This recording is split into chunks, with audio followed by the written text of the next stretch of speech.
Yes, amahoro kuri mwese. Iyi ni Waka Waka Podcast. Tugiye kuganira kuri iki. Finally Abraham Tank zigiye kugera muri Ukraine. Ntago zirahagera ariko zigiye kuhagera. Abraham Tank amashyi menshi ku banyamerika. Menya Zelensky agiye gutsinda intambara. Noneho ibifaru bikaze byavuzwe byitwa Abraham ubu ngubu byamaze gutangira urugendo bigana muri Ukraine. Akaba ari urugendo bavuga ngo rushobora kuzamara ukwezi kose, ariko bana yagiye inkunga y'abanyamerika ni danger.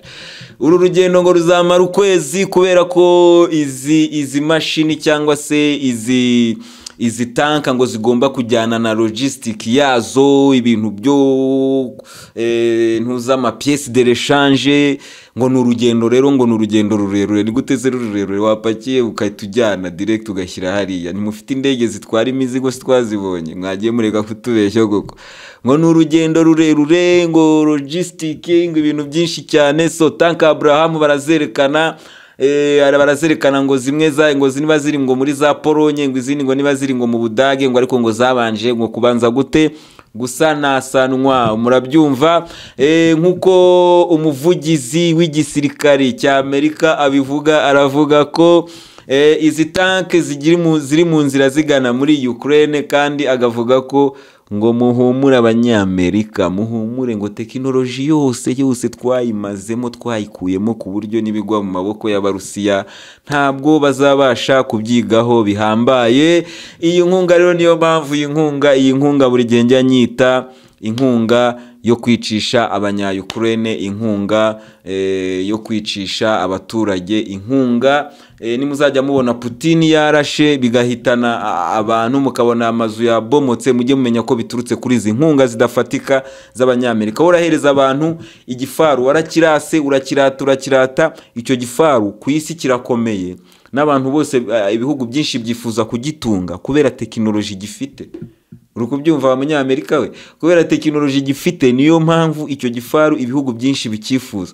Wowe ugihaye Zelensky ngo uri kumufasha gutsinda intambara. Uyu nawe niba ari bwenge buke, niba ari iki, ngo ari kurwana ngo intambara ngo y'abanyaburayi, ngo niwo mbese ngo yabaye ngo bikingiye ngo ibihugu bya demokrasi, ngo akingiye uburayi.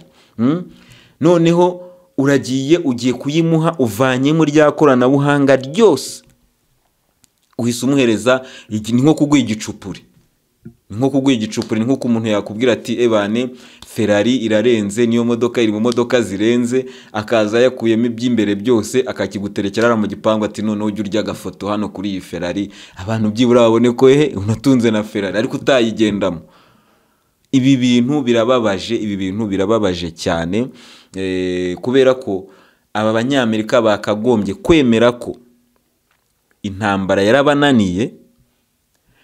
Noneho musabe Zelensky kumvikana, ibintu bikiri mu maguru mashya, za Odessa zitarafatwa, za Kharkiv zitarafata. Nyamara nyemba ndi kubibabwira nuko nta nimero ya Zelensky mfite, ngewe namukubitira ambwira ati muze akagambane wagize karahagije, gira basurekera aho ngaho abaturage birahagije. Kuko biravugwa ko kuva contre offensive yatangira Ukraine imaze gutakaza abarenga 42,000 by'abasirikare ku rugamba.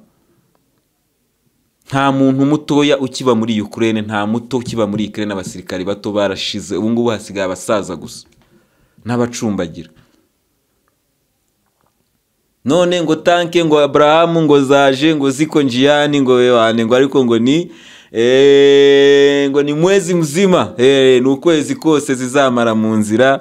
Ngo zona logistic yazo na pièce de rechange yazo ni hatari. Reka dutegereze zizagera. Bavuga ko zizagera muri Ukraine twamaze kugera mu bukonje, twageze igihe cy'ubukonje zidashobora gukora. Urumva ngo nizinahagera zizagira akamaro mu gihe cy'ubushyuhe, mu gihe cy'izuba. Mu gihe cy'ubushyuhe nibwo izo tanke zizagira akazi. Murabyumva namwe izi nkunga ukuntu ziri poco. Hanyuma iyo poco iragenda igahura n'indege zemewe bitaga ngo ni F-16 zaririmbwe nazo ni nka bya bindi twarabibonye amateleviziyo y'abanyaburaya celebratinga ngo finally ngo F-16 ngo approved. approved se ziri hehe ziko wapi? FCZ nababwira ngo kugeza uyu munsi ibi nabimenye ejo, kugeza uyu munsi ntabwo abapilote bizi FCZ baratangira kwitoza. Mureba ahantu hose mujya mukura amakuru ari siri muraza gusanga ko aba bapilote b'abanya-Ukraine ntibaratangira kwitoza.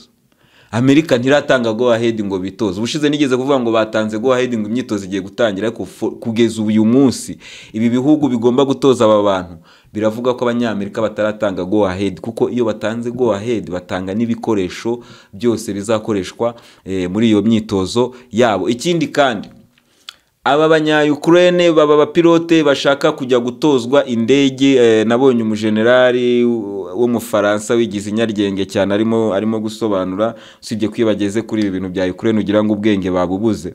So yararimo aravuga ko kugira ngo byihute bisaba ko Ukraine ikoresha abapilote yari ifite. Mwibuke ko abenshi kuva intambara yatangira abenshi already barapfuye, icyo ngicyo tukihorere, wenda tuvuge ko baracyahari. Noneho bagiye kugera mu Budage kugira ngo bakorere amasuzuma ya mbere barebe ko bashobora guhita batangira, barebe revo bariho, basanga F-16 tekinoloji yazo nazo ubwazo zikozwe mu Cyongereza. Aba banya-Ukraine ntaho bigeze bahurira n'ibintu by'icyongereza, kuko ibintu byabo byose ni ibintu byo mu gihe cy'abasovieti, ni ibintu bituruka no mu Burusiya. Ni ikibazo rero no kuvuga ngo aba bapilote basanze bagomba kubanza bakiga Icyongereza. Antukigiye bazatangirira kwiga, bazahera mu kwiga Icyongereza.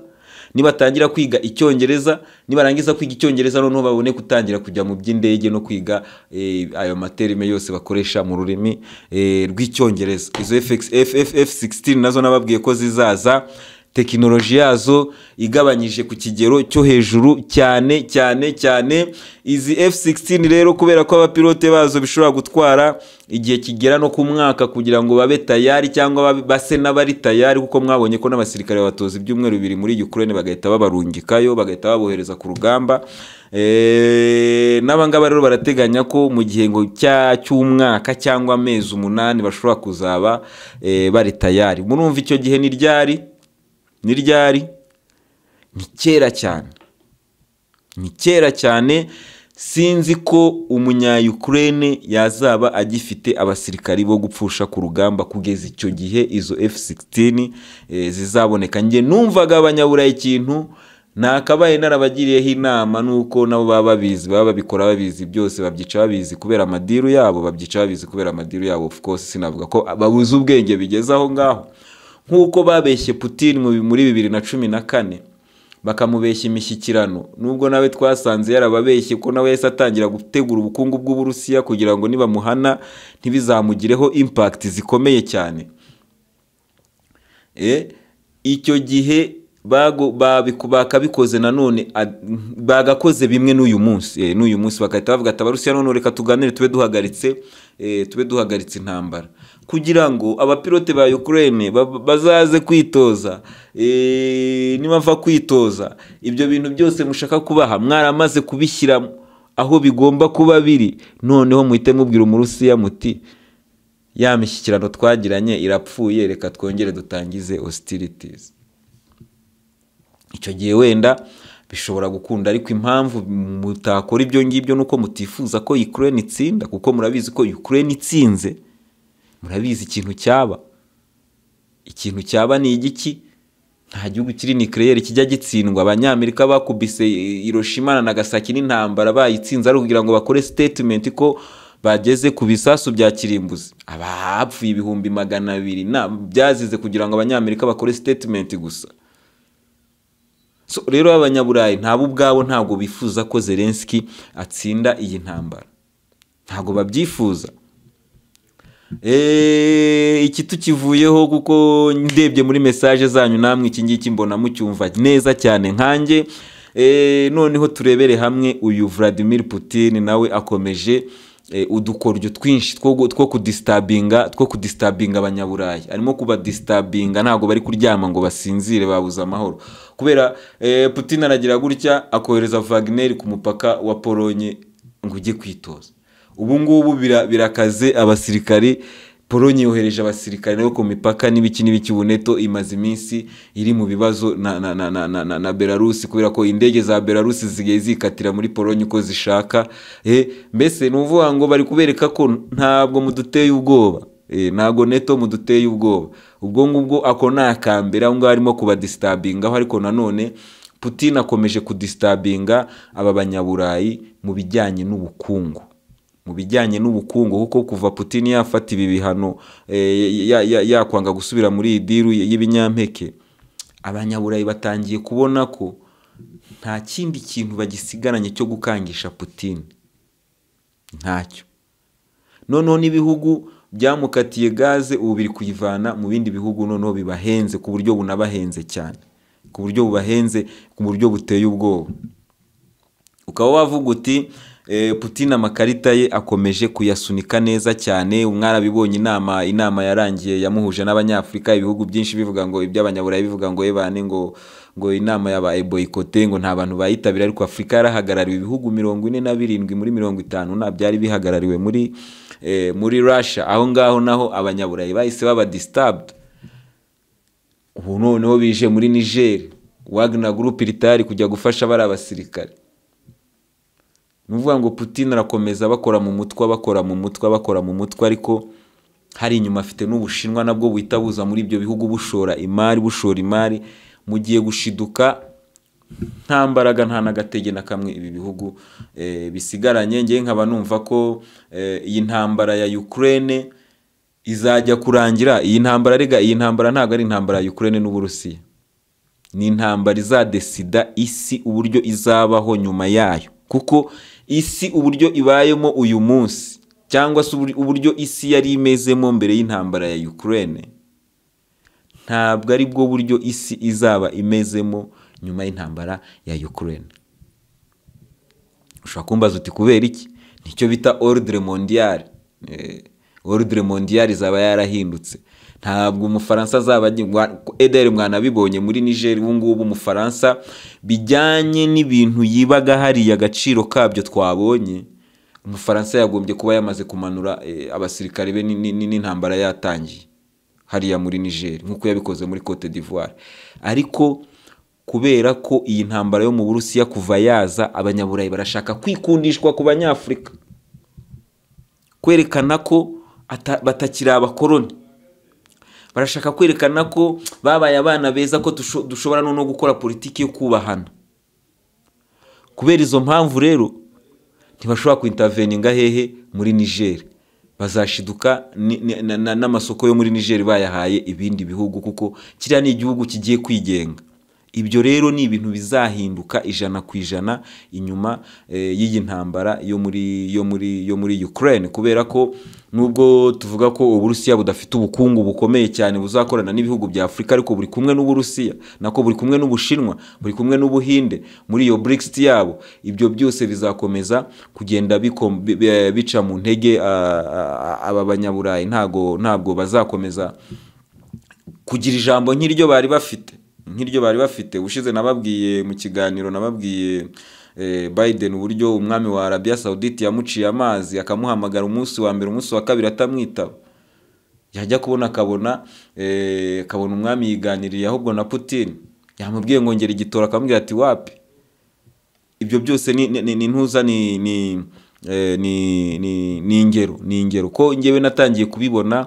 Ndabyibuka ni muri Mali, ndumva ari muri Mali niba atari Burkina Faso, ahantu Macron yigeze gufata ijambo, sinzi ibintu yari yashwaniyeho n'abari abasirikare bakoze kudeta, ahita avuga ati kwanza mwebwe n'ubutegetsi bwanyu ntabwo ari ubutegetsi bwa demokrasi. Bamucanyeho umuriro, birangira n'abasirikare be batashye bavuye muri icyo gihugu. So hari ikintu bano banyaburayi batarabasha kwakira mu mitwe yabo, ariko iyi ntambara izajya kurangira baramaze kucyakira. Mpamvu babwiye ati Putin iyi ntambara ye ni intambara ifitiye akamaro isi yose. isi yose, kubera ko abanyaburayi bayigiyemo bugoryi buriya iyo abanyamerika bahitamo kudahangana n'abarusiya intambara igitangira, n'abanyaburayi bagahita babivamo. Kugeza uyu munsi ntabwo twakabaye tuzi ngo ibi bintu bihagaze bite, wese Uburusiya buhanganye n'abanyamerika byagenda bite, se wakwizera Uburusiya ko bwagusapotinga ukagira ingufu? Kuva rero iyi ntambara yatangira nicyo kintu kiri kugaragara uyu munsi, nicyo kintu kiri kugaragara ko icyizere ibindi bihugu bigira Uburusiya cyarazamutse nyuma yuko aba Barusiya barinze Bashar al-Assad muri Syria. Murabizi Assad yari amerewe nabi, bari bagiye kumwica nkuko bishe Gaddafi, bari bagiye kumuvanaho nkuko bavanyeho ba Ben Ali n'abandi, ariko Umurusiya yaraje aramubwira ati humura njyewe ndi kumwe nawe. Umurusiya akora ibishoboka byose. Uyu munsi Assad amaze gusubira mu miryango yose, amaze gusubira mu muryango w'Abarabu, ibihugu byose byamuvumiraga ku gahera amaze kubisura. Assad amaze kujya muri Arabia Saudite, ntushobora kubitekereza. Urumva, ni ukuvuga ngo icyizere isi cyane cyane none isi y'Abarabu yakijyanye kuri Putin cyane kurusha abanyaburayi, kuko abanyaburayi bagiye babindyarya ahantu hose, ariko abarusiya bagiye bafata ijambo ryabo bakarikomeraho. Ari nayo mpamvu nge mbona ko iyi ntambara izajya kurangira ibihugu byose byigenga.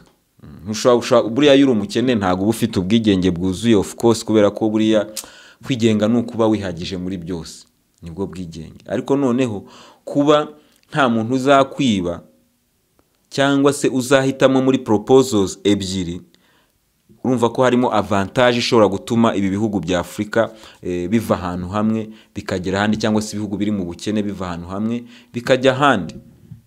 Rero ngewe numva ko iyi ntambara ndifuza ko yarangira, ariko ikazarangira mu ntsinzi y'Abarusiya, kandi niko izarangira, kubera ko narabibabwiye, nzajya mporana nabibabwira hano, nta gihugu kiri nucleaire gitsindwa intambara, ntibibaho. So iyi ni Waka Waka podcast. Rero ndabashimiye cyane, nzagerageza gusoma ama message mu kiganiro gitaha, ariko sinzi hari umuntu wigeze kumbaza ku bijyanye na air defense system. Uwambajije ku kibazo kijyanye na air defense system za Ukraine, ambaza niba zidahagije. Ntabwo zihagije, urabibona ko nizo mu Burusiya zidahagije, kubera ko abanya-Ukraine baracyabasha kugeza utudrone muri Moscow tuturutse muri Ukraine. Ntushobora air defense system ihagije ku gihugu kingana kuriya kandi utanazikorera. Rero nakubwira ko nizihari ziri weak, kubera ko Abarusiya bamaze gukora technology zirenze zishobora guhangana n'ayo ma system yose ya anti-missile. Mwarabibonye na Patriot y'Abanyamerika, twarabivuze mu biganiro byinshi, yarasenywe. Umurusiya afite ubushobozi bwo kurasa ahashaka hose muri Ukraine. Nkaba mbashimiye cyane. Rero iyi ni Waka Waka podcast, mukomeze mugire amahoro y'Imana.